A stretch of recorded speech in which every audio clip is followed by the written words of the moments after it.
তো hello everyone, আমি তানভীর। আমি আপনাদেরকে আইসিটির নতুন একটা সিরিজে শিখাতে চলেছি break of structure and change of character. তো এর আগে এই কনসেপ্টটি শেখানো হয়েছে, তারপর অনেকের কনফিউশন আছে ভাই কিভাবে ড্র করব, কিভাবে কি করব না করব। সেজন্য আমি আবার আজকে সেম জিনিসটাই দেখাবো। ব্রেক অফ স্ট্রাকচার আর চেঞ্জ অফ ক্যারেক্টারের মধ্যে পার্থক্য কি, তফাৎ কতটুকু, সব কিছু বিস্তারিত এই ভিডিওতে আলোচনা করা হবে। তো ভিডিওটির সাথে থাকবেন। আর যারা আমাদের টেলিগ্রাম চ্যানেলে জয়েন হতে চাবেন, তো টেলিগ্রামের লিঙ্ক কমেন্টে দেওয়া আছে, তারা জয়েন হয়ে যেতে পারবেন। তো আমি যদি একটু উপরে যাই, সাদা পেজে নিই, মার্কেট কি করে। মার্কেট বেসিক্যালি আপনারা ক্লিয়ার সোজা সবটা বোঝার চেষ্টা করবেন। মার্কেট সোজা উঠে যায় না, market higher high higher low ভাবে ফর্ম করে ওপরে ওঠে। এখন হায়ার হাই এগুলাকে বলে সুইং হাই, এগুলাকে বলে swing low. Swing high, swing low, swing high, এগুলো হায়ার হাই, এগুলো হায়ার লো। তো এই হায়ার লো হায়ার হাই আমরা আইডেন্টিফাই করব কিভাবে, এটা আমাদের আজকের টপিক। যে আসলে এগুলো কিভাবে আইডেন্টিফাই করা যায়, কি করলে আইডেন্টিফাই করতে পারবো, তো আমি এখন এটা দেখাবো। মার্কেটে বেসিক্যালি দুই ধরনের ট্রেডার থাকে। এক ধরনের হচ্ছে বায়ার আর এক ধরনের হচ্ছে সেলার। তো মার্কেট যখন তার গন্তব্যে আসে বাই হয়, গন্তব্যে আসলে সেল হয়। এটা কারণ হচ্ছে মার্কেটের বায়ার সেলারদের এন্ট্রি নেওয়া। মার্কেট এখন আপ ট্রেন্ডে যখন থাকে তখন দেখবেন যে higher high higher low, higher high higher low, আবার হায়ার হাই হায়ার লো, এইভাবে ফর্ম হতে হতে উপরে উঠে। কিন্তু এত সোজাভাবে উঠে না। কখনো দেখবেন এটা এরকম থাকে, কখনো দেখবেন এটা এরকম, কখনো দেখবেন যে এটা এরকম বা এটা এরকম। তো এই সব জিনিসগুলো আপনাদেরকে ধরার চেষ্টা করতে হবে। এগুলো ধরবেন কিভাবে আমি সব কিছুই বুঝাই দিব। মার্কেট প্রাথমিক অবস্থায় যখন এভাবে উপরে ওঠে, তো তখন মার্কেটে আপনারা বাই নেবেন কোন পজিশনে, এই পজিশনে। আবার মার্কেটে এখান ধরেন আসছে, এই পজিশনে বাই নেবেন, না ধরেন এখানে আপনি বাই নিলেন, মার্কেট আবার এসে এখান থেকে চলে গেল, তখন আপনার স্টপ লসটুকু হান্ট করে যদি উপরে চলে যায়, সাপোর্ট রেজিস্ট্যান্স দেখছেন যেখানে একটা সাপোর্ট আছে, বাই নিলেন। এই বাই নেওয়ার কারণে মার্কেট হালকা একটু উপরে গেল, উপরকার অর্ডার ব্লক থেকে মার্কেট নিচে এসে আপনার এসএল খাওয়ার পরে তারপর উপরে যাচ্ছে। এটা যদি হয় তাহলে আপনার কেমন লাগবে? অবশ্যই খারাপ লাগবে। এটা ধরার জন্য আমাদের প্রাথমিক ধাপ হচ্ছে ইন্ডুসমেন্ট। ইন্ডুসমেন্ট জিনিসটা হচ্ছে প্রলোভন। তো মার্কেট যখন এইভাবে উঠে, আমাদের প্রথম সুইংটাকে আমরা ধরবো ইন্ডুসমেন্ট। আমরা এই জায়গা থেকে বাই করব না, আমরা বাই করব এই জায়গা থেকে। নিচে যে অর্ডার ব্লক আছে, অর্ডার ব্লকের লেকচার আপনারা অবশ্যই দেখছেন। তো এই জায়গাতে একটা ইন্ডুসমেন্ট থাকবে, এটাকে বলবো আমরা ইন্ডুসমেন্ট বা আইডিএম। তো এই আইডিএম থেকে মার্কেট আমাদের উপরে উঠবে। আমরা প্রথমে আমরা কি করতাম, এখান থেকে বাই করতাম, কিন্তু আমরা বাই করব এখান থেকে। কারণ কি? কারণ মার্কেট আপনাদের প্রলোভন দেখাবে যে মার্কেট তোমার পজিশনে আসছে, নিয়ে নাও নিয়ে নাও। মার্কেট তোমাকে সুযোগ দিবে না, এরকম কিছু একটা প্রলোভন দেখাবে। এখান থেকে যারা এন্ট্রি নেবে তাদের স্টপ লস খাওয়ার জন্য আবার নিচে আসবে, এসে এখান থেকে মার্কেট উপরে যাবে। এটা হচ্ছে প্রলোভনের একটা কনসেপ্ট। তো দেখা যায় এই আইডিএম হওয়ার পরে আমাদের কি হয়, আইডিএম হওয়ার পরে আমাদের লোয়ার লো, এটাকে বলে লোয়ার লো। তো এই লোয়ার লো কনফার্ম হয়ে যায়, বুঝছেন?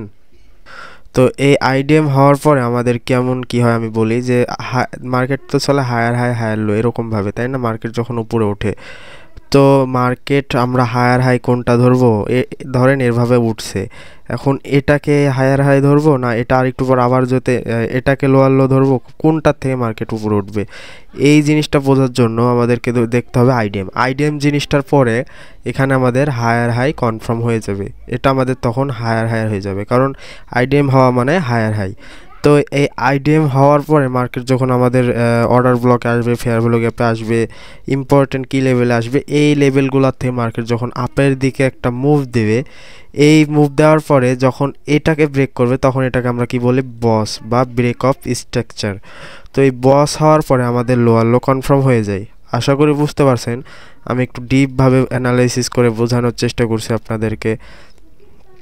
এখন চেঞ্জ অফ ক্যারেক্টার কখন হয়? চেঞ্জ অফ ক্যারেক্টার হয় যখন আপনার দেখবেন যে higher high higher low, higher high higher low এরকমভাবে চলছে, তো কিন্তু মার্কেটের ডেপথে দেখা গেলে যে মার্কেট আইডিএম নিচ্ছে, হায়ার লোয়ার লো করছে, বস করছে, হায়ার হাই কনফার্ম হচ্ছে, আবার আইডিএম করছে, আবার এইখানকার অর্ডার ব্লক থেকে মার্কেট উপরে যাচ্ছে, এইভাবে চলছে। তো মার্কেট চেঞ্জ অফ ক্যারেক্টার হয় কখন? মার্কেট দেখেন এটা ধরেন আইডিএম পয়েন্ট থেকে, পয়েন্টের নিচে থেকে অর্ডার ব্লক বা ফেয়ার ভ্যালু গ্যাপ এই জায়গাগুলোর থেকে মার্কেট উপরে ওঠার কথা, কিন্তু মার্কেট এখান থেকে যদি উপরে না ওঠে, এই পজিশনটা ব্রেক করে দেয়, এবং ব্রেক করলে এটা আমাদের চেঞ্জ অফ ক্যারেক্টার। এখন চেঞ্জ অফ ক্যারেক্টারের পরে থেকে আমাদের এন্ট্রি কোথায় হবে? এন্ট্রি হবে, মনে রাখবেন, চেঞ্জ অফ ক্যারেক্টার করার পরে মার্কেট কিছুটা উপরে যাবে। কারণ কি? এটা তাদের রিটেস্টমেন্ট বলা যায়, পুলব্যাক বলা যায়।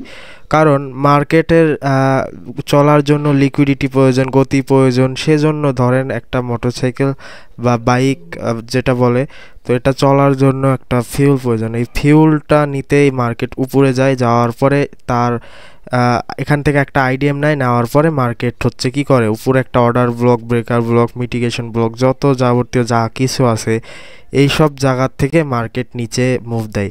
তারপরে এই মুভ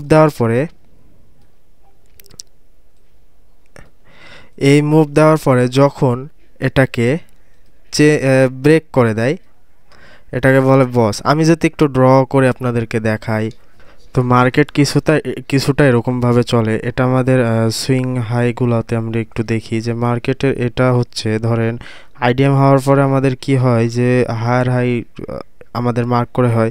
কারণ আইডিএম ছাড়া আমাদের হায়ার হাই কনফার্ম হবে না। কারণ কি? মার্কেট আপনাকে কোনটা হায়ার হাই ধরবেন, এটাকে ধরেন হায়ার হাই ধরলেন, তো মার্কেট একটু পর নিচে আসলো, এটাকে আপনি লোয়ার লো ধরলেন, তো লোয়ার লো এর পর আপনি বাই দিয়ে দিবেন। তো বাই দেওয়ার পরে কি হয়ে যাবে দেখেন, আপনার কিছুটা আপনার দিকে গেল, যাওয়ার পরে মার্কেট আবার নিচে এসে আপনার মেইন অর্ডার ব্লক থেকে, সেখান থেকে মার্কেট উপরে যাচ্ছে, ব্রেক অফ স্ট্রাকচার করছে। আবার সেম পদ্ধতিতে এখান থেকে আপনি বাই নিলেন, এটাকে আপনি লোয়ার লো ধরছেন, এটাকে লোয়ার লো ধরে বাই নিচ্ছেন, বাই নিয়ে দেখেন ব্রেক অফ স্ট্রাকচার করার পরেও কি করলো, আপনার নিচে চলে আসলো। তো আমরা real higher high higher low এই জিনিসগুলোকে ধরবো আইডিএম হওয়ার পরে। আর হায়ার হাই কনফার্ম হবে, আর ব্রেক অফ স্ট্রাকচার হওয়ার পরে লোয়ার লো কনফার্ম হবে। হওয়ার পরে মার্কেট একসময় কি করবে, মার্কেট একসময় এই যে আইডিএমের পর এখানে একটা অর্ডার ব্লক ছিল, তো এই অর্ডার ব্লকটা কাজ করলো না। কাজ না করার কারণ কি? উপর একটা মেইন অর্ডার ব্লক ছিল হায়ার টাইম ফ্রেমের, বড় টাইম ফ্রেমের, লাইক 4 আওয়ার ডে বা 2 আওয়ার, এইসব জায়গা হচ্ছে অর্ডার ব্লক ছিল। সেই অর্ডার ব্লক থেকে মার্কেট যখন নিচে নামার চেষ্টা করলো, তো চেঞ্জ অফ ক্যারেক্টার হয়ে গেল। চেঞ্জ অফ ক্যারেক্টার হয়ে যাওয়ার পরে মার্কেট যেই পদ্ধতিতে আপে যাচ্ছিলো আইডিএম নেওয়ার পরে অর্ডার ব্লক থেকে মার্কেট নিচে আসা, সেম একই পদ্ধতিতে মার্কেট এখন ডাউনে আসবে। যদি আমি একটু চার্টে দেখাই দিই যে আসলে কি এগুলো কাজ করে কি কাজ করে না, আমি একটু যদি চার্টে দেখাই,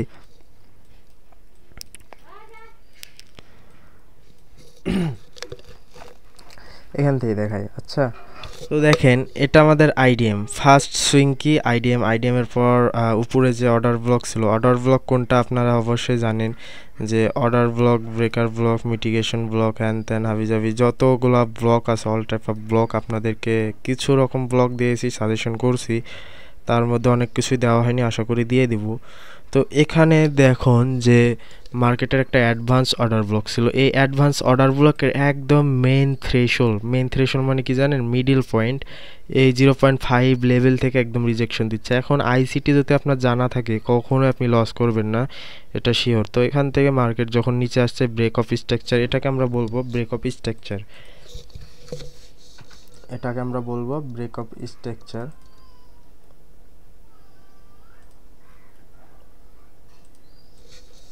তো ব্রেক অফ স্ট্রাকচার হওয়ার পরে কি, আইডিএম হওয়ার পর কি আমাদের লোয়ার লো কনফার্ম, এটা আমাদের লোয়ার লো, আর এটা আমাদের লোয়ার হাই। কারণ কি? ব্রেক অফ স্ট্রাকচার দিয়েছে। আইডিএম দেওয়ার পর কি lower low confirm, break of structure দেওয়ার পর কি লোয়ার হাই কনফার্ম। আবার সেম পদ্ধতিতে যদি আমরা দেখি যে আইডিএম কোনটা, আইডিএম হচ্ছে এইটা। এখন আইডিএম এটা হওয়ার পরেও কিন্তু আইডিএম সুইপ করছে, দেখেন যে আইডিএম, এটাকে আমরা বলবো IDM Swift IDM. Sweep IDM করার পরে দেখেন এখানে একটা লোয়ার হায়ার টাইম ফ্রেমের একটা ইয়া ছিল যে কি বলে ইম্পর্টেন্ট একটা লেভেল ছিল, এই লেভেল থেকে মার্কেট এখন উপরে যাবে আমাদের কি জানি ব্রেকআপ স্ট্রাকচারের পরে এটা আমাদের হায়ার হাই কনফার্ম, তাই তো তো সরি হায়ার হাই না, higher low confirm, lower high confirm. তো এই লোয়ার হাই থেকে যখন মার্কেট ব্রেক করে দিবে, দেখা যাক এটা যখন ব্রেক করে দিবে, এটা যখন ব্রেক করে দিবে তখন এটা আমাদের কি চেঞ্জ অফ ক্যারেক্টার। কারণ কি মার্কেট এখন এতক্ষণ ডাউন ছিল, এখন আমাদের মার্কেট বদলে আপ ট্রেন্ডে হয়ে গেছে। আপ ট্রেন্ডে হওয়ার পরে আমাদের একটু যদি শর্ট টাইম ফ্রেমে বা ইয়াতে দেখি, দেখেন এটা আমাদের এমএসএস হবে অথবা চেঞ্জ অফ ক্যারেক্টার, এটা আমাদের কি আইডিএম। চেঞ্জ অফ ক্যারেক্টার হয়ে গেছে অলরেডি, হওয়ার পরে মার্কেট আমাদের এখান থেকে উপরে ওঠার কথা ছিল, কিন্তু আবার দেখেন এখানে উপরে কিন্তু একটা মানে আমাদের ডেইলি বায়াস একটা থাকে। ডেইলি বায়াস জিনিসটা কি আপনাদেরকে জানানো হবে, আপনারা চ্যানেলটিকে সাবস্ক্রাইব করে থাকুন। তো মার্কেটের ওভারঅল এই বিটিসির এই মুভটা ছিল ডাউনে, কিন্তু এই হালকা কারেকশনটা ছিল আপের দিকে, তাই মার্কেটের ফুল কারেকশনই ছিল ডাউনে। কিন্তু মার্কেট ওই যে নিচে নামতে গেলে তো উপরে একটু হালকা মুভ দিবেই, হায়ার হাই হায়ার লো এরকমভাবে তো নামবেই। তো এই জিনিসটা হয়েছিল যে মার্কেট ডাউনের দিকেই মার্কেট, কিন্তু মার্কেট হালকা একটু উপরে দিয়ে মার্কেট লিকুইডিটি মার্কেট জেনারেট করছে, তারপরে মার্কেট নিচে আসছে।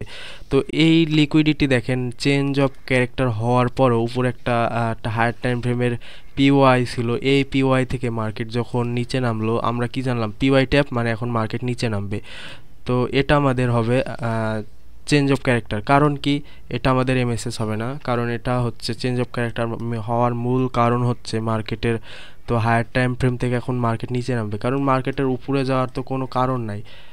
মার্কেট তার গন্তব্য পর্যন্ত পৌঁছে গেছে, এখন মার্কেটের নিচে যাওয়ারই সম্ভাবনা বেশি। তাই মার্কেট এখন চেঞ্জ অফ ক্যারেক্টার করছে, করার পরে মার্কেট একটা উপরে মুভ দিয়েছে, মুভ দেওয়ার পরে এই যে আমার একটা অর্ডার ব্লক ছিল,